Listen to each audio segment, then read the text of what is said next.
Nah, I'll get there like 15 minutes early. Bang it out. All right.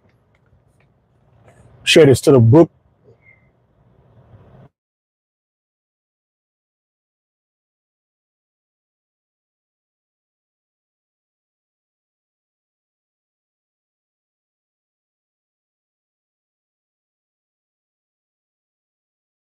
Oh,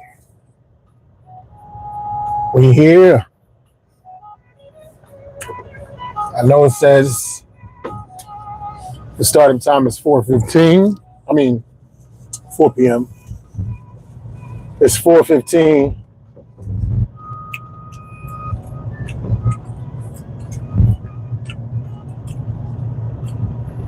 It's all good, man. We're fresh off of work, feeling energized, feeling motivated.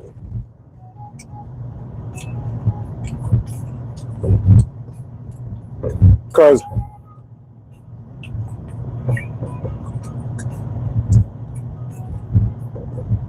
this weekend marked something monumental for Maurice Green. Or my pen name, my author's name,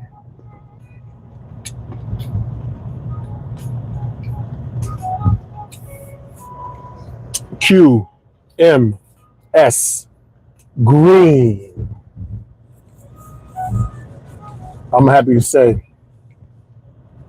I know it's going to be folks coming in late, but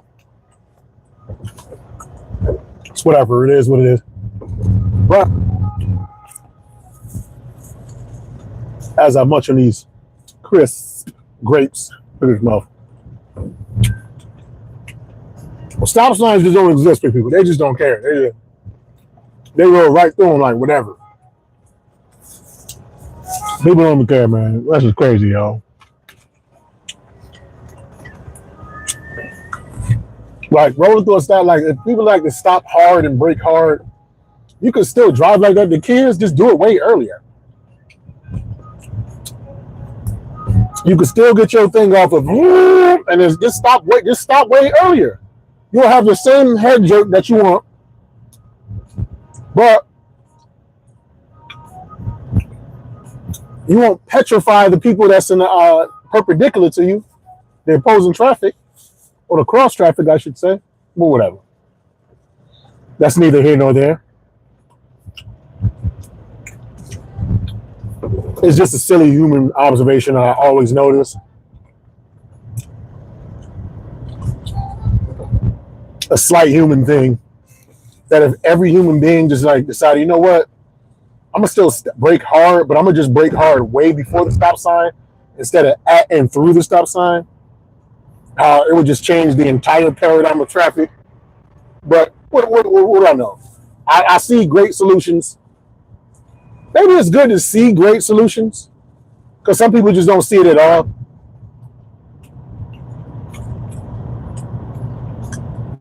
Some folks think things are just how they are. They never give it any type of ponderance, and they never give it any type of thought. That's not me, though. If I see a ripple, if I see a problem in the system,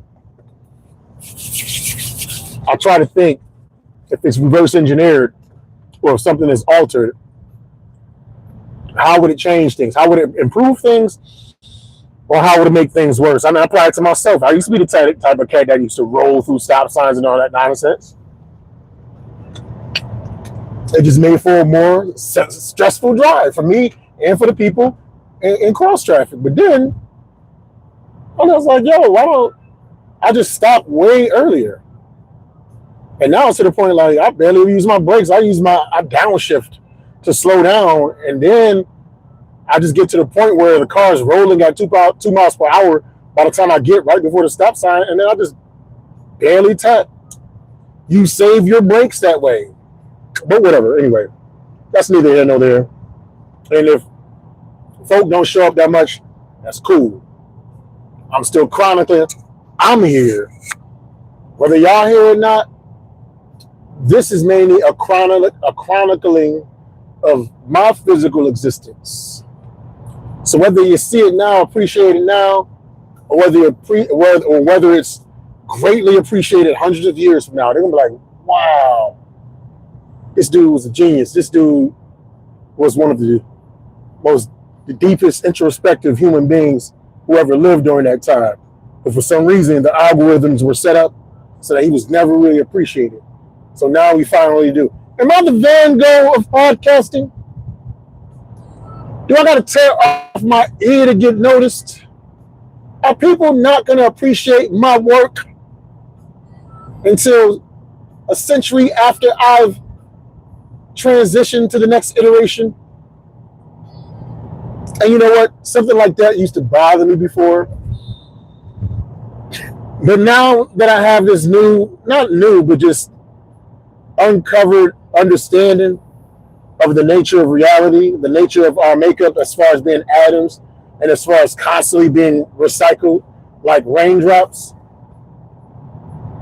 whatever is not recognized or appreciated by this iteration of me will be recognized and appreciated by another iteration. And the beautiful thing about that other iteration is that I won't have any memory of this situation. So when I appreciate that situation, it's gonna be like, wow, you know what I'm saying? So I'm comforted and I'm content in that. Maybe I'm getting too deep for y'all. That's what I do. That's why I wrote As Below, So Above. And that is the monumental thing that has been done. The book, As Below, So Above, the philosophy anthology, the beginning, it's an anthology within an anthology. So the first anthology within the anthology has been officially finished yesterday. Mark that on the book. August 24th, 2026, QMS Green, Mo Green, finished his first book. Finished my first book. Now, still have work to be done. It still has to be edited. It still has to be formatted for print. I still got to listen to it because I don't got time to sit and read. So I just get I just get different apps just to read it back to me while I'm driving and whatever. And if I'm hearing something, it don't sound right, boom, I'll stop it. I pause it, make a note of it. I go back and I edit it. So that's the process that I'm going through right now. That's the next. And I've been obsessed with this. Like, yo, I've been spending more time working on this book for the last few weeks. If you want to be technical, I've been working on this book, As Below, So Above, since I started my podcast. And if you want to even be really technical, I've always been thinking in a philosophical manner. And I've always been, for a while, contemplating putting some type of book together, not just a fiction book. I've always written poems, short stories, but I always have these philosophical ideas that I expound upon. And I always say, yo, this will be dope inside of a book. This will be these great ideas that I could put inside of a book to kind of immortalize my thoughts and share myself to the world. It's done. And I've been dropping hints. I'm going to be dropping teasers on my YouTube here and there, just so you can get a feel and an idea for what I'm talking about. I wouldn't say it's not a manual for life, but it's just different perspective. It's just a different perspective of looking at things and how you can navigate yourself through this world. And it's basically a letter to myself. I'm not perfect. I'm not on some philosophical zenith. My body can stand to be better. My mind can stand to be better. That my finances can stand to be better. Comedy, career. All these things can stand to be better, but I have an idea of how to make those things better. So that book is basically just a live process of me working on that idea. Now, when I finally reach that zenith, that pinnacle, or just on a different plateau or plane, because I enjoy writing books, man. So this ain't the last one. Whichever book that I'm working on will reflect the state of being that I'm in. Hey, and pace your fist. What do you say? Pace your fist, gang. Oh, 6'7", that's a kid, another kid. What up? Yeah, so I appreciate you congratulating me. You know what I'm saying? It's cool. The book has 16 chapters. It has 15 chapters plus a bonus chapter.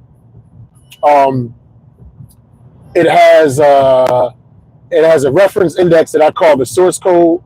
The book was written based on my transcripts of various tap-in podcasts.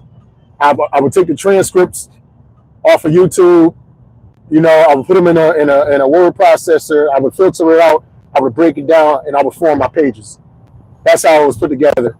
So any idea that you see in the book, in the back, it has a source code index that references the episode, and it references the timestamp of where the ideas from me originated from, and it references the page and chapter that those ideas are on. So the book references the YouTube, references back to the book. So it's a nice interactive book. If you don't want to read it straight through, you don't have to. In the beginning, I have this thing called the table of clairvoyants. Some people say table of contents. I just call it a table of clairvoyance. When you're clairvoyant, you have the ability to see ahead. So when you open my book, you can see ahead to any point that you want to start at, right? And then it has 16 chapters. The book is going to be, it's approximately, actually reading, I think it's close to like 300 pages or something like that. But instead of, a lot of people don't look at the book and like, oh my God, that's 400 pages, that's 500. And I think with the, I also have a Rosetta Stone glossary index in the back. My glossary index is called a Rosetta Stone. A Rosetta Stone was a tool used during ancient times that they discovered, I want to say like 100 years ago, that enabled them to translate like dead languages like Sanskrit or whatever. Y'all don't know specifically, but the Rosetta Stone helps you translate languages. So instead of calling it a glossary, I call it the Rosetta Stone. All right. And there's like a lot of words and a lot of analogies. There are a lot of terminology that I use throughout the anthology that if you don't quite get it or understand when you read it the first time, you go to the Rosetta Stone in the back, you read through it, you can get more of an idea of what I meant. And the Rosetta Stone definitions, they direct you back to the exact page that it was at in the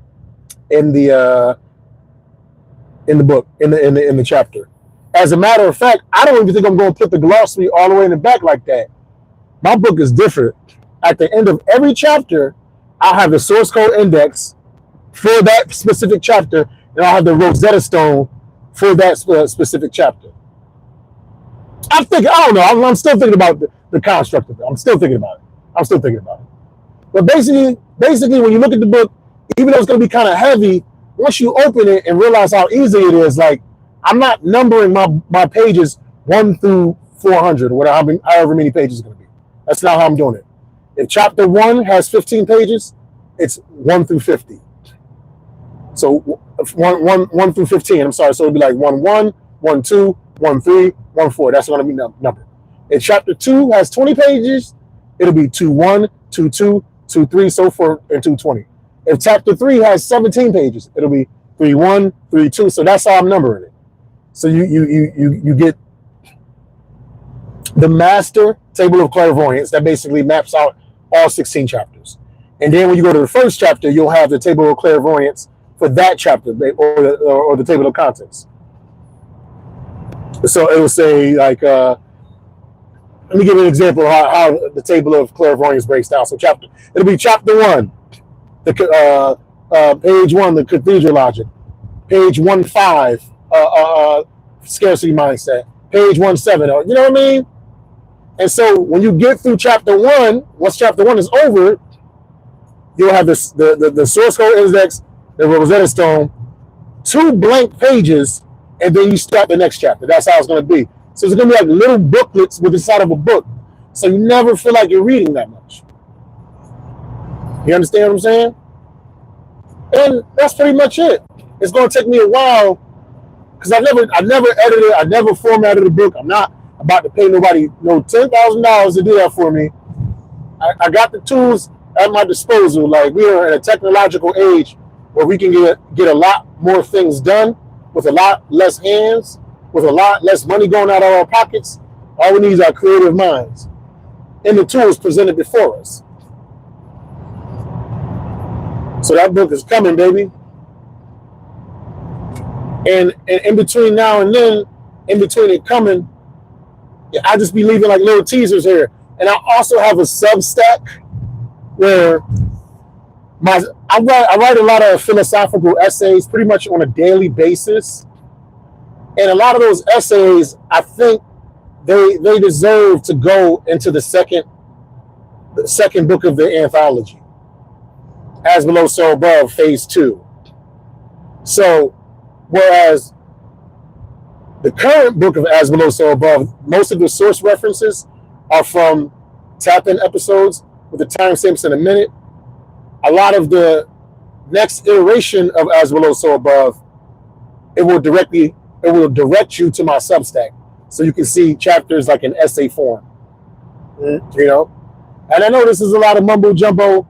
I know it's a lot of jargon, but I really, really, really love what I did, man. I love how it came out. I gotta iron out the edges, but it's like normally the normal mode when I get into the whip and I'm driving to work, I'm listening to all these philosophical people talk, and I'm listening to other people's ideas. Alan Watts, Carl Jung, Neville Goddard, Shaman Direct. Those are my 4 guys that really help influence my mind as far as writing this book.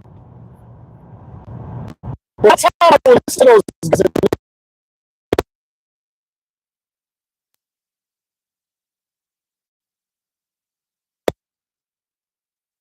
like that we think of, like logic attracts logic. Math is math. There's certain universal laws and principles. If you're really logical with the way that you think, other people think that way you're literally gonna echo the same sentiments, virtually identically. That's just what it is. You know, I'm gonna have a huge page of acknowledgements. List all of the names that I can think of that contributed in some way, shape, or form to help formulate the mind that I have that went into producing this book. But I did it, yo. Like I'm proud of myself. I'm happy. If nobody watches this at all, I'm happy about it. Yo.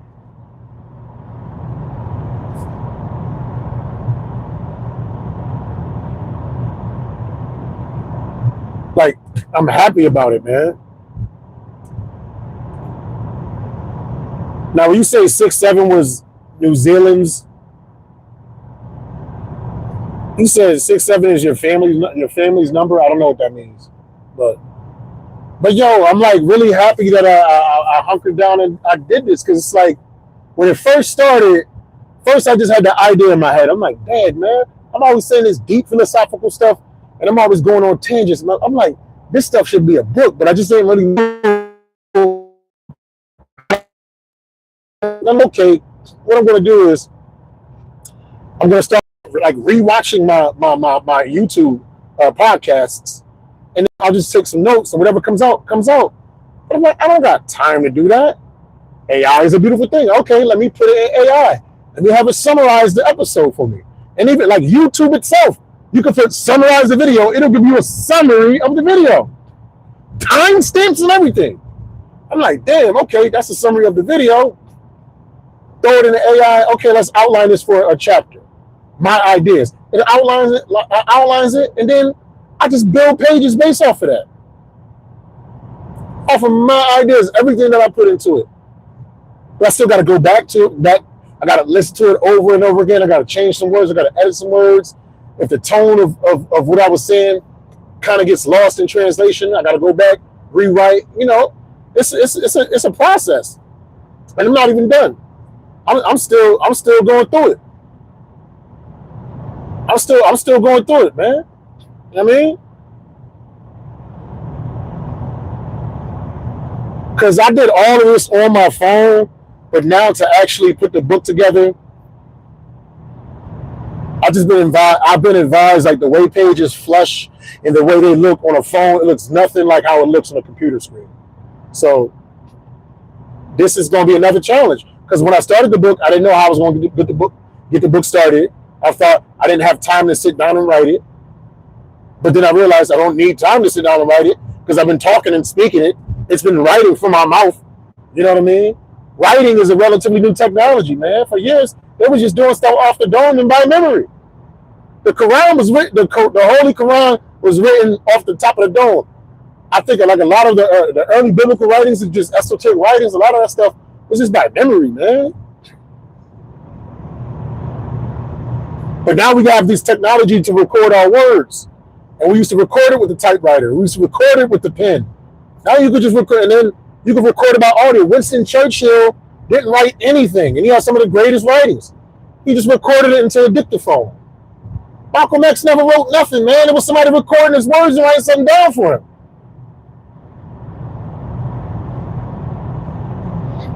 This technology does the same thing. You just have to know how to use it, have a willingness to use it, but be sincere and pure with it. You can't just be like, yo, AI, write me something.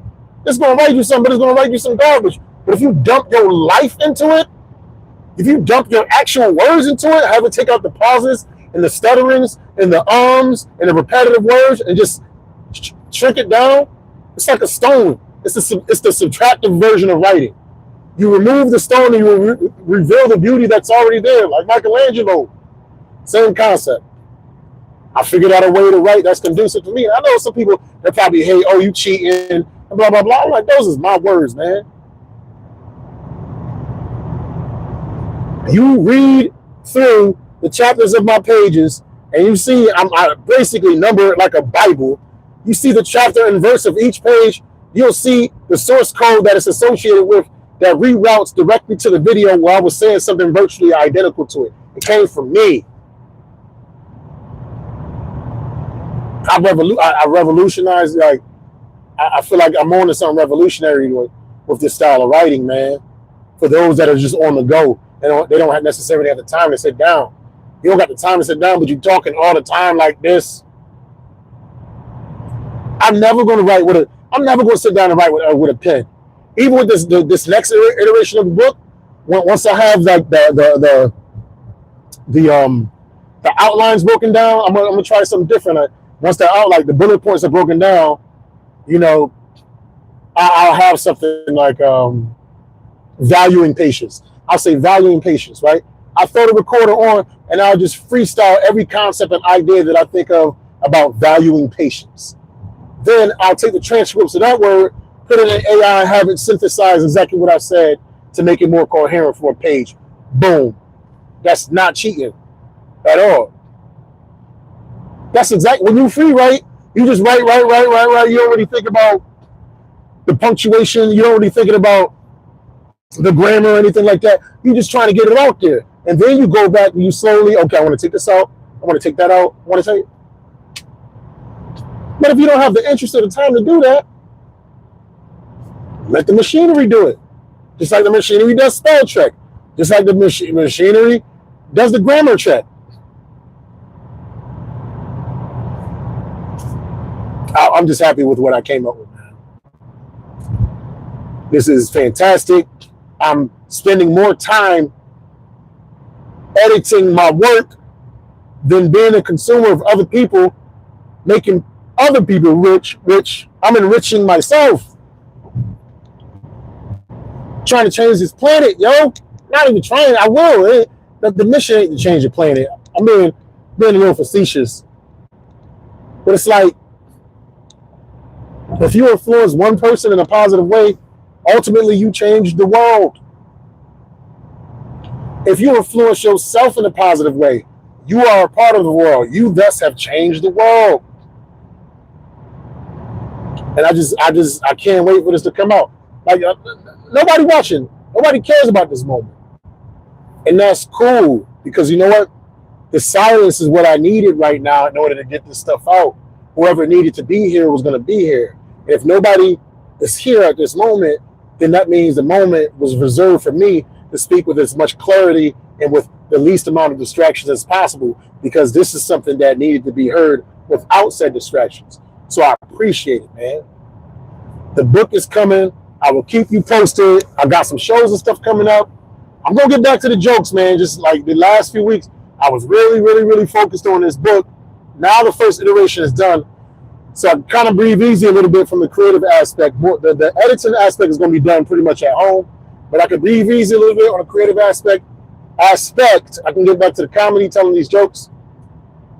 and getting back to myself, getting back to the reason why y'all came up here in the first place.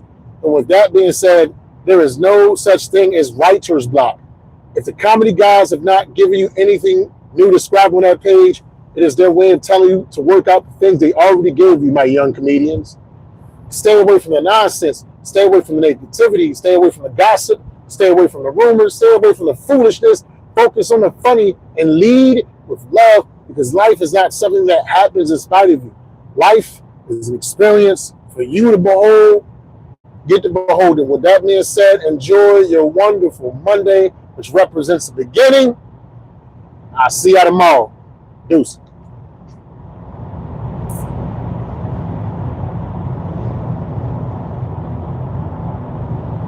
Oh, it's not going to let me in.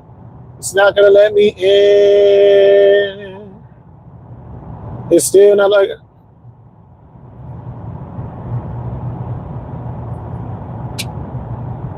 It's not going to let me in. It's not letting me in. It's not letting me in. YouTube is not letting me in. YouTube is not letting me in.